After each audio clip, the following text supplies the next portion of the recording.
হে তরুণ যুবকেরা, হে আমার বন্ধুরা, শুনে রেখে দিন বাবা, জেনে রেখে দেন। হযরত ঈসা রূহুল্লাহ কোন মৃত ব্যক্তিকে জীবিত করতে পারতেন, মৃত পশু পাখিকে জীবিত করতে পারতেন।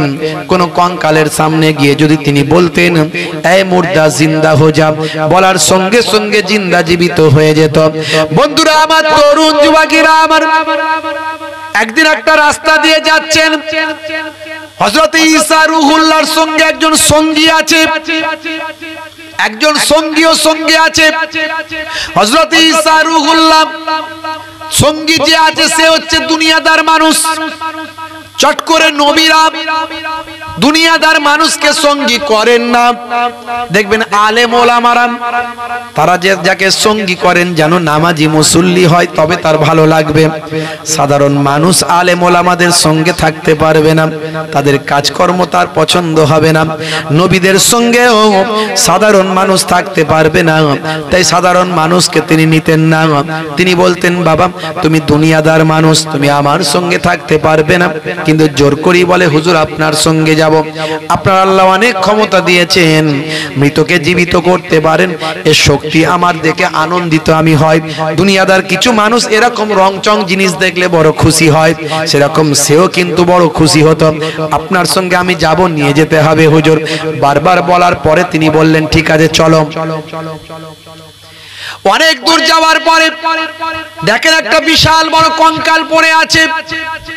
দুনিয়াদার মানুষটি বললেন হুজুর এই কঙ্কালটাকে আপনি জীবিত করুন, আমি দেখতে চাই এই কঙ্কালটা আসলে কি। আল্লাহর নবী হযরত ঈসা রূহুল্লাহ বললেন না, আমি যখন তখন যেটা সেটা করিনি। আমার আল্লাহ ক্ষমতা দিয়েছে মানে আমি ক্ষমতার অপব্যবহার করতে পারি না। আমি এই কঙ্কালকে জীবিত করব না, আমার আল্লাহ নারাজ হতে পারেন, এটার জীবিত করার কোনো প্রয়োজন নাই। আমি তখনই জীবিত করি যখন আল্লাহ আমার আল্লাহর নিয়ামতের শুকরিয়া আদা মানুষ করবে। আমার এই ক্ষমতা দেখে মানুষ আমার আল্লাহর নিয়ামতের শুকরিয়া আদা করে আল্লাহর দ্বীনের মধ্যে প্রবেশ করবে। এই প্রয়োজনের খাতিরে আমি তখন জীবিত করি, যখন তখন করার প্রয়োজন হয় না। কিন্তু এই ব্যক্তির এমন নাছোড়বান্দা, সে বলল আপনি পারেন, আমি তার প্রমাণ দেখতে চাই। আপনি এটাই হয়তো পারবেন না। বিভিন্ন ভাবে কথাবার্তা বলে হযরতে ঈসা রূহুল্লাহর সঙ্গে বেয়াদবি করতে শুরু করল। হে তরুণ যুবকেরা, হে আমার বন্ধুরা, এমন সময় নিরুপায় হয়ে হযরত ঈসা রূহুল্লাহকে অপমান করতে লাগলো, তাওহীন করতে লাগলো, নেগলেক্ট করতে লাগলো। এমন সময় হযরত ঈসা রূহুল্লাহ আমার আল্লাহর ইসমে আজম পড়ে যখন ফুঁক দিলেন আর বললেন এই মুর্দা জিন্দা হোক আর খাড়া হো যা, বলার সঙ্গে সঙ্গে দেখতে পাওয়া যায় ওই কঙ্কালটা একটা বিশাল আকারের বাঘের আকার ধারণ করলো। বাঘের আকার ধারণ করে ওই দুনিয়াদার মানুষটিকে হাউ করে কামড়ে শেষ করে দিল, মেরে তাকে হত্যা করে দিয়ে আবার আগের মতো কঙ্কালে পরিণত হয়ে গেল। মুরব্বিয়ানেরা, তরুণ যুবকেরা, হযরত ঈসা রূহুল্লাহকে আল্লাহ ক্ষমতা দিয়েছিলেন, মৃতকে জীবিত করার ক্ষমতা।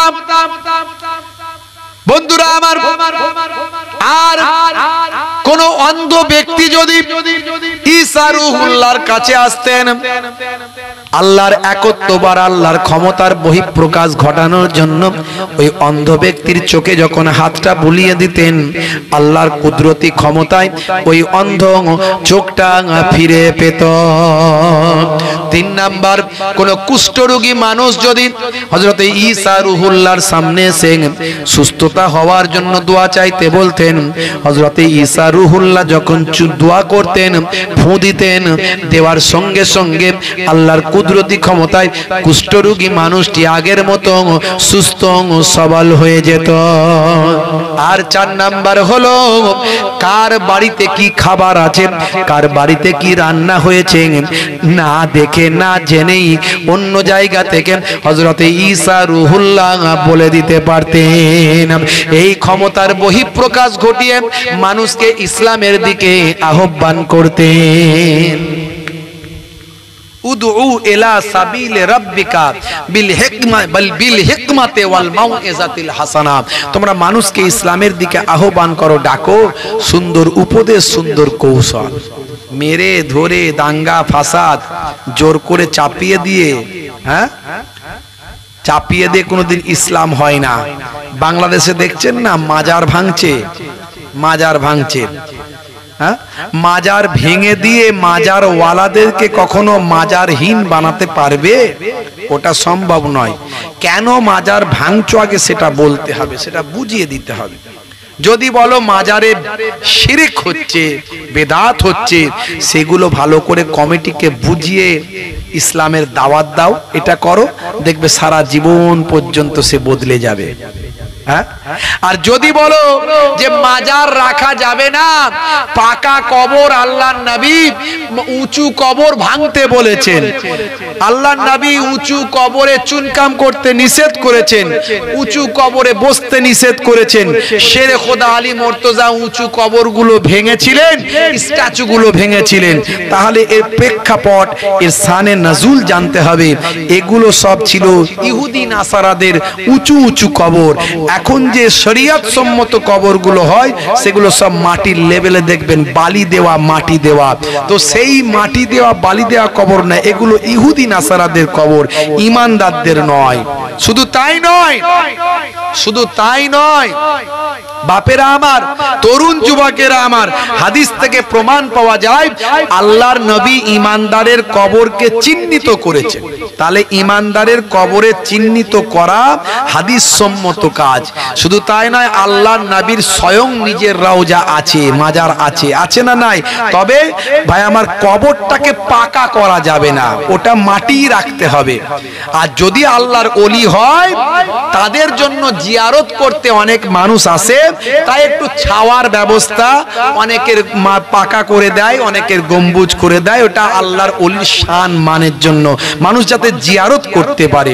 কিন্তু সাধারণ মানুষের কবর ওই রকম ভাই আমার গম্বুজওয়ালা বলুন আর বিল্ডিং বলুন করা যাবে না। কবরের ওপর গৃহ নির্মাণ করতে নিষেধ করেছেন। গৃহ মানে কোনটা? যাতে লোকে থাকে, এরকম কবরের ওপরে গৃহ নির্মাণ তো করা চলবে না, থাকা যাবে না। তবে যাত্রার মাজার করা যাবে না, একমাত্র আল্লাহর ওলিদের ক্ষেত্রে এক্সেপশন। তাম পৃথিবীতে দেখবেন যত নবী আছেন, অনেক নবীদের রওজা পাওয়া যায়, অনেক আউলিয়ায়ে কেরামদের রওজা পাওয়া যায়।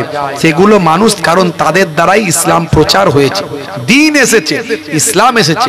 কিন্তু উঁচু কবর রাখা যাবে না, উঁচু কবর ভেঙে দিতে হবে। বাংলাদেশে যেগুলো হচ্ছে সেগুলো ভণ্ড, প্রচুর ভণ্ডদের কবর আছে, প্রচুর ভণ্ডদের মাজার আছে। গাধা মারা গেছে, নাম দিচ্ছে গাধা শাহ রহমতুল্লাহ আলাইহি। বুঝতে পারছেন? ঘরে ঘরে কবর, ঘরে ঘরে মাজার, আর সেখানে বসে গাঁজা খাওয়া, বিভিন্ন রকম ভাই আমার ওই সব হুঁকো খাওয়া, বিভিন্ন রকম একটা ভণ্ডামির জায়গা করেছে এগুলো। তবে এগুলো ওইভাবে পদ্ধতিটা ঠিক নয়, আইন কোনোদিন হাতে তুলে নেওয়া উচিত নয়। যা চলছে বাংলাদেশে, আইন আজকে কোন জায়গায় পৌঁছে গেছে বোঝা মুশকিল। যে যাকে খুশি, একটা পাগল ছাগল ছেলে ভাই আমার, সাদা সিধে ছেলে, একটা মানসিক ভারসাম্যহীন ছেলে, নাম হচ্ছে তুফাজ্জল, তাকে একটা হোস্টেলে সে ক্ষুধার জ্বালায় খাবার চেয়েছে, তাকে মোবাইল চোর বলে তার কাছে পাওয়া যায়নি কিছু, তাকে পিটিয়ে মেরে ফেললো। তুমি মুসলমান হয়ে এক ভাইকে কি করে পিটিয়ে মেরে ফেলতে পারো? এই আদর্শ কোথায় পেলে? আইন কোথায়? আইন কোথায়? বাইতুল মুকাররম মসজিদে মুসল্লিরা মারপিট করছে, দেখেছেন কালকে, গতকালকে শুক্রবারে। কি রে ভাই, আইন টাইন বলে কিছু নাই নাকি? কোন সুষ্ঠু সমাধান নাই, এই সব চলছে। ভাইরা আমার, আইন আপনি হাতে তুলে নিতে পারেন না। কেউ ভণ্ডামি করছে, অন্যায় করছে, সেটা সুষ্ঠু বিচার আছে, তার সুষ্ঠু সমাধান আছে। একটা গণতান্ত্রিক দেশ, তার আইনের ব্যাপার আছে, বিচারের ব্যাপার আছে, তার কমিটি আছে, সবার সঙ্গে কথা বলে কোরআন হাদিস দিয়ে বুঝিয়ে দিয়ে ভণ্ডদের মাজারগুলোকে ভেঙে শেষ করে দাও। আর ইমানদার যাদের জন্য দিন পেয়েছো, শাহজালাল রহমতুল্লাহ আলাইহি, শাহ পরান রহমতুল্লাহ আলাইহি, এদের জন্য বাংলাদেশে দিন এসেছে, তাদের যেন সম্মান নষ্ট করো না। কারণ আল্লাহর ওলিদের সঙ্গে শত্রুতা করলে আল্লাহ যুদ্ধের ঘোষণা করেন, মান আদালি ওলিয়ান ফাকাদ আযানতুহু বিল হারব। হাদিস খুলে দেখো, সহিহ সানাদ থেকে এসেছে। একেবারে আল্লাহর ওলিদের শান মান নিয়ে ইজ্জতকে নষ্ট করা যাবে না, মনে রাখতে হবে। বাপেরা আমার, সেটা সহি সমাধান আছে। হে তরুণ যুবকেরা,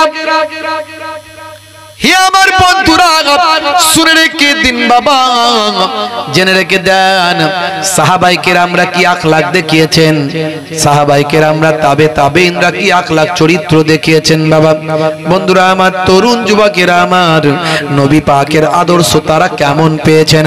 আজকে আমরা সেই আখলাক কোথায় পেলাম, সেই চরিত্র আমাদের কেন হারিয়ে গেল।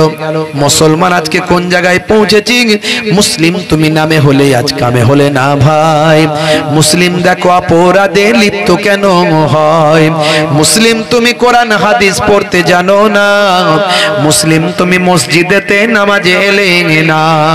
মুসলিম তুমি নামে হলে আজ মুসলিম তুমি নামে মুসলিম এলে ন্যায়ের পথে সমাজ বদলাবে রে, সমাজ বদলাবে। মুসলিম তুমি নামে হলে আজ কামে হলে না ভাই। মুসলিম দেখো অপরাধে লিপ্ত কেন হয়। বমে বারুদে নেশার থালাই হবে না কারো সাথী, বমে বারুদে নেশার থালাই হবে না কারো সাথী। সালাউদ্দিন আর তাগুলের তুমি যে উত্তরসূরি। ব্যঙ্গ কার্টুনে ব্যঙ্গ সিনেমায় নবীর সম্মান কমে না। ব্যঙ্গ কার্টুনে ব্যঙ্গ সিনেমায় নবীর সম্মান কমে না। গুগল সার্চে সেরা মনীষী খুঁজে দেখো না। জোরে হবে না। সেই নবীর আমরা শিষ্য, আমরা সেই নবীর শিষ্য। বাপ মায়ের চেহারার দিকে সন্তান যদি নেক নজরে তাকায়, প্রত্যেকটা দেখার বিনিময়ে ফিকুল্লে নাজারাতিন, প্রত্যেক দৃষ্টির বিনিময়ে এক একটা কবুল করা নফল হজের আল্লাহ সওয়াব দিয়ে থাকে। কোন নবীর শিষ্য বুঝতে পারছেন? রাস্তা দিয়ে হাঁটবেন, ইয়া আবাজার লা তাহকিরান্নাল মারুফা সাইয়াত। বাবা আবু জার, তোমার জীবনে এমন কোন নেক কাজ, ছোট ছোট ভালো কাজ আছে যেগুলোকে ঘৃণা করো না, তুচ্ছ করো না। ওই ছোট ছোট ভালো কাজগুলোর জন্য তোমার জীবন জিন্দগিটাতে আমার আল্লাহ রহমতের দরিয়া বর্ষণ করে দেবেন। রাস্তা দিয়ে যাচ্ছেন, পেরে কাঁচ ভাঙা সরিয়ে দিলেন, দেওয়ার সঙ্গে সঙ্গে সওয়াব লিপিবদ্ধ হয়ে যাবে। জোরে হবে না। ভালো কথা বলবেন, খারাপ কথা বলবেন না, সব লিখে দেবেন কে? জোরে বলেন কে? আর জোরে বলেন কে? ভাই আমার, ছোটদের সঙ্গে স্নেহ করবেন, বড়দের সম্মান করবেন, সব লিখে দেবেন কে? জোরে বলেন কে? আমরা এমন নবীর উম্মত, এতিমের মাথায় হাত বুলিয়ে দেবেন। দয়ার নবী বলছেন, যতগুলো হাতেতে চুল লাগবে ততগুলো সওয়াব দেবেন কে? জোরে বলেন কে? আপনি ডান দিকে কাত হয়ে ঘুমাবেন, ঘুমালেও আল্লাহ নবীর সুন্নত মানার কারণে সওয়াব লিখে দেবেন কে? জোরে বলেন কে? আমরা কোন নবীর উম্মত? ডান দিকে কাত হয়ে ঘুমালেও নাকি, বসে পেচ্ছাপ করলেও নাকি, চেটে পুচে খাবার খেলেও নাকি। ভাই আমার, খাওয়া দাওয়ার পরে আলহামদুলিল্লাহ বললে নাকি, মুসলমান একে অপরকে সালাম দিলে নাকি, মিষ্টি মিষ্টি কথা বললে নাকি, খাওয়া দাওয়ার পরে লবণ খেলে নাকি, খাওয়া দাওয়ার পরে মিষ্টি খেলে নাকি। আমরা এমন নবীর উম্মত, চলতে ফিরতে হাঁটতে বসতে যে কোনো অবস্থায় শুধু নেকি আর নেকি কামাবো। কিন্তু যদি না বুঝি, কিছু বলার নাই। না বুঝলে কিছু বলার নাই। মুসলমান আমরা যদি রাসূলের সেই তরিকা সুন্নত আমরা ভুলে যাই, কিছু বলার নাই। যাদের ভিতরে সুন্নত পাওয়া যায় তারা কেউ পথহারা হয় না। রাসূলের পথে যারা চলে দুনিয়ায়, বাতিলের বাধা তারা মানে না। জোরে হবে না? আর জোরে হবে না। নিশীথ রজনীতে সেজদাতে যায়, হুসাইনি তাদের নিয়ে ভাবনাতে রয়। বিপদের মাঝে তারা যতই পড়ুক, বিপদের মাঝে তারা যতই পড়ুক, রাসূলের তরিকা ছাড়ে না। যাদের ভিতরে সুন্নত পাওয়া যায় তারা কেউ পথহারা হয় না। রাসূলের পথে যারা চলে দুনিয়ায় বাতিলের বাধা তারা মানে না। সেই রাসূলের সুন্নত গুলো মেনে চলুন।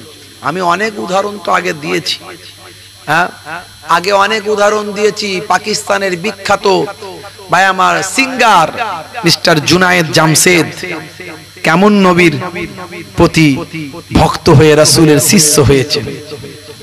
ভারতবর্ষের বিখ্যাত ফিল্ম স্টার নাম হলো মিস্টার রকি, কেমন নবীর শিষ্য হয়ে নবীর সুন্নতের তাবেদারি করেছে।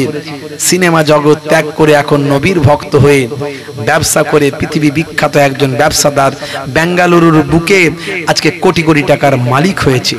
আমি এর আগে বলেছি, জ্যাক ভি কোস্টার কথা বলেছি, মিস্টার ডেভিডের কথা বলেছি, পৃথিবী বিখ্যাত বিখ্যাত সেলিব্রিটির কথা বলেছি।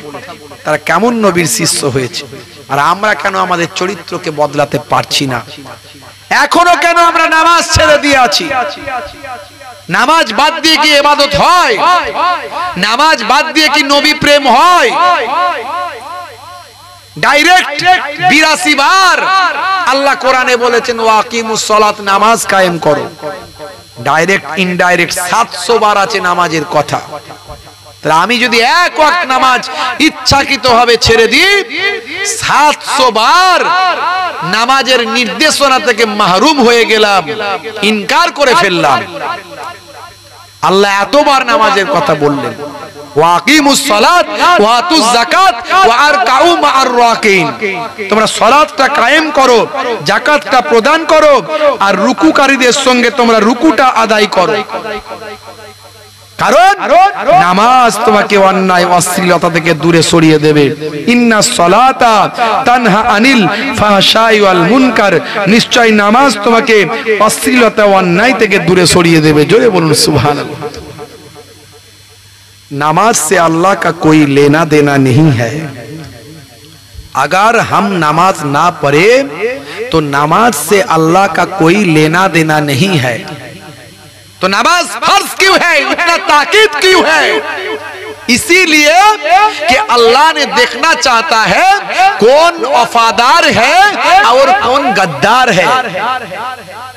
अल्लाह ने देखना चाहता है कौन वफादार है और कौन गद्दार है।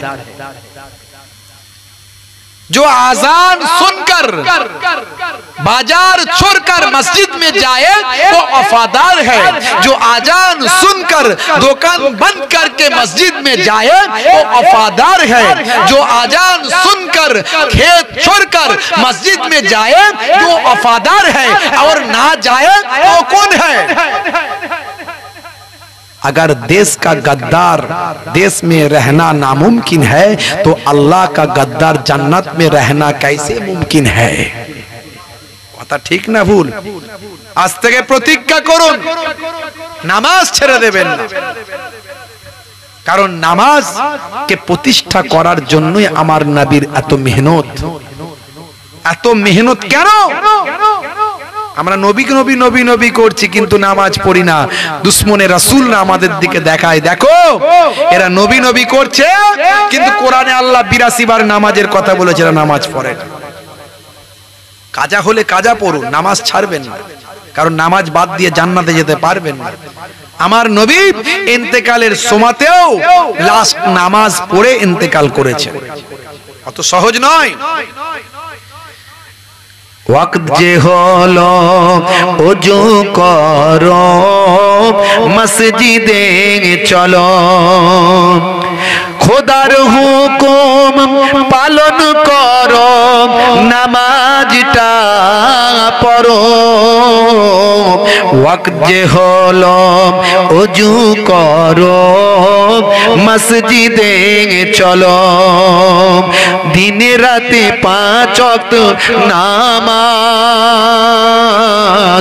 पढ़ले पाबे भाई জান্নাত। জোরে হবে না? আর জোরে হবে না? ফজরের সময় হলে মসজিদে যাও তুমি চলে, থেকো না বিছানায় শুয়ে, খোদা দেন রহমত ঢেলে। বেশিরভাগ ফজরের সময় আজান হলে দেখবেন মুসলমানের ছেলেদের খবরই থাকে না, দিনের পর দিন আজান শুনতেই পায় না। হুজুর কবে যে আজান শুনেছি মনে নাই। কেন ভাই? রাত্রে 12টা 1টায় ঘুমায়, আর 7টা 8টা 9টা না বাজলে ঘুম ছাড়ে না। ইসলাম সেটা বলেনি। আপনি 10টার মধ্যে ঘুমিয়ে যান, এশার নামাজ পড়ে খেয়ে নিয়ে, আর ফজরের আগে ঠিক উঠে যান, উঠে যাবেন, অভ্যাস করুন। এটা নেক মানুষ, জান্নাতি মানুষদের আলামত। ফজরের সময় হলে মসজিদে যাও তুমি চলে, থেকো না বিছানায় শুয়ে, খোদা দেন রহমত ঢেলে। জোরে হবে না? আরে জোরে হবে না? জোহরের সময় হলে কাজটা দাও তুমি ছেড়ে, কিছু সময় দাও নামাজে, সফলতা আসবে কাজে। নামাজের সময় দিন, দেখবেন আপনার কাজটা সফল করবেন কে? জোরে বলেন কে? আপনি সারা দিনে 24 ঘন্টায় 5 12 60 12 মিনিট করে সময় দিয়ে 1 ঘন্টা নামাজে দিন।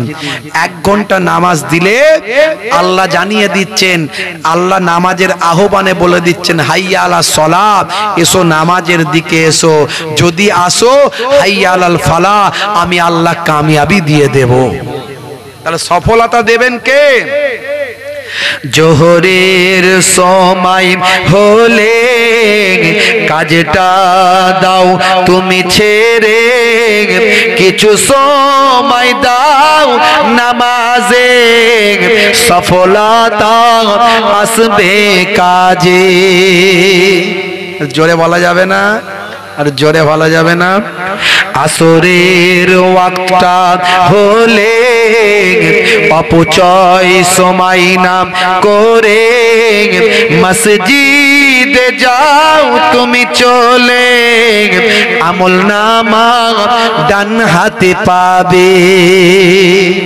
আর জোরে হবে না? আর জোরে হবে না? আসরের সময় হলে দেখবেন কিছু মানুষ বলে, হুজুর সারাদিন খাটাখাটনি করা শরীর, বিকালবেলা একটু মাইন্ড ফ্রি করি। মাইন্ড ফ্রি কেমন করে করে? ও বিকালবেলা তাস খেলছে, আবার তাসের মধ্যে জুয়াও চালাচ্ছে, আছে না নাই? হ্যাঁ, হাই রে হাই, বিবি আর গোলামে পিটছে, বলছে কি ফেলেছিস? গোলাম। ফেল না বিবি। বিবিকে বলছে গোলাম দিয়ে মার, আর গোলামকে বলছে বিবি দিয়ে মার, আছে না নাই? হাই রে হাই, ঈমানের খাতরা আসবে না? আসবে না?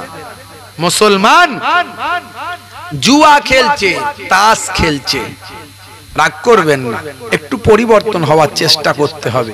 এই জন্যই জলসা, এই জন্যই হুজুর দেখে আনেন। আমি দুটো ঘটনা শুধু বলে দিয়ে চলে যেতাম, এই কথাগুলো বলছি কেন? একটু মাঝে মাঝে সময় পেলে ভাঙাচোরা কবি একটু 2 লাইন লিখি এইগুলো নিয়ে, যাতে মানুষ বক্তব্যগুলো শুনে পরিবর্তন হয়। অনেকেই বলে, হুজুর আপনার কথা শুনে আমি নামাজি হয়েছি, আমার ওয়াজ করা তখন মনে হয় আমার সার্থক। হুজুর আপনার ওয়াজ শুনে আমি দাড়িওয়ালা হয়েছি, আমি নেশা মুক্ত জীবন যাপন করছি, তখন মনে হয় আমার ওয়াজ করা সার্থক। নাহলে সারা জীবন ওয়াজ করলাম, মানুষ কোনো পরিবর্তন হলো না, ওই ওয়াজ করে কোনো লাভ নাই।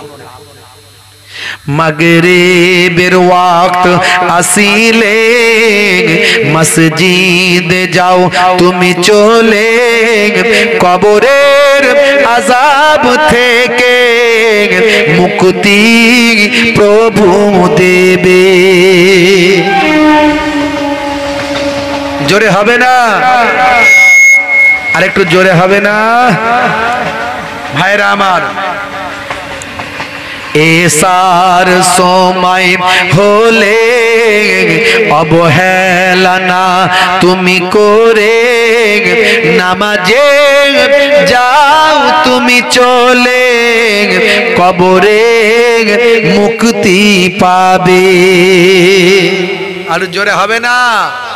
ওয়াক্ত যে হলো ওযু করো মসজিদে চলো, ওয়াক্ত যে হলো ওযু করো মসজিদে চলো, খোদার হুকুম পালন করো নামাজটা পড়ো। ওয়াক্ত যে হলো ওযু করো মসজিদে চলো, দিন রাত 5 ওয়াক্ত নামাজ পড়লে পাবে ভাই জান্নাত। জোরে হবে না? ভাইরা আমার, সেই নামাজ ছেড়ে দেবেন না, রাসূলের সুন্নত ভুলে যাবেন না। কি আখলাক, কি চরিত্র, একটু ভাবুন, নিজের জীবনে বাস্তবায়িত করুন। দেখবেন লোকে আপনাকে বলবে, সত্যি তোমার চরিত্রে আমি মুগ্ধ হয়ে গেলাম, সত্যি তোমার ব্যবহারে আমি আকৃষ্ট হলাম, এই ব্যবহার, এই চরিত্র তুমি শিখলে কোথায়? তখন আপনি বলবেন, এই চরিত্র, এই ব্যবহার আমি আমার দয়ার নবীর কাছ থেকে পেয়েছি। হে তরুণ যুবকেরা, হে আমার বন্ধুরা, নবী আমার সেই সময় বলেছিলেন, হে শুনে রেখে দাও, জেনে রেখে দাও, হে মক্কার বিখ্যাত একজন গোত্র প্রধান বীর যোদ্ধা সুরাকা বিন মালিক, যদি তোমার এই চেহারাতে যদি পারস্য সম্রাটের পোশাকটা যদি পরা হতো, এই যে কথাটা বলেছিলেন খলিফা ওমর ফারুক রাদিয়াল্লাহু তাআলা আনহুর জামানাতে বাবা একটা ঘটনা ঘটেছিল। হযরতে ওমর ফারুক রাদিয়াল্লাহু তাআলা আনহু, ভাইরা আমার তরুণ যুবকেরা, হে জওয়ান যুবকেরা, ইমানদার সাহাবায়ে কেরামদের নিয়ে পারস্য বিজয়ের জন্য তিনি সৈন্য প্রেরণ করেছিলেন। কারণ পারস্যের সম্রাট ছিল জালেম সম্রাট, পারস্যের সম্রাট ছিল জালেম, প্রজাদের উপর অত্যাচার করত। মনে রাখবেন, ইসলামী সৈন্যরা কোনোদিন আগে বেড়ে কারোর উপর যুদ্ধ করতে যায়নি, কোনো দেশ কখনো আগে বেড়ে দখল করতে যায়নি। সেই দেশের রাজা যখন মানুষের উপর অত্যাচার করে, তাদেরকে থামাতে তখন যায়, থামাতে গিয়ে যুদ্ধ হয়, সেই যুদ্ধে আল্লাহ ইমানদারদের জয়লাভ করে সেই জায়গায় বিজয় দান করেন। বন্ধুরা আমার, তরুণ যুবকেরা আমার, হযরতে ওমর ফারুক মুসলমান সাহাবীদের স্বল্প সংখ্যা, সৈন্য হচ্ছে কম, কিন্তু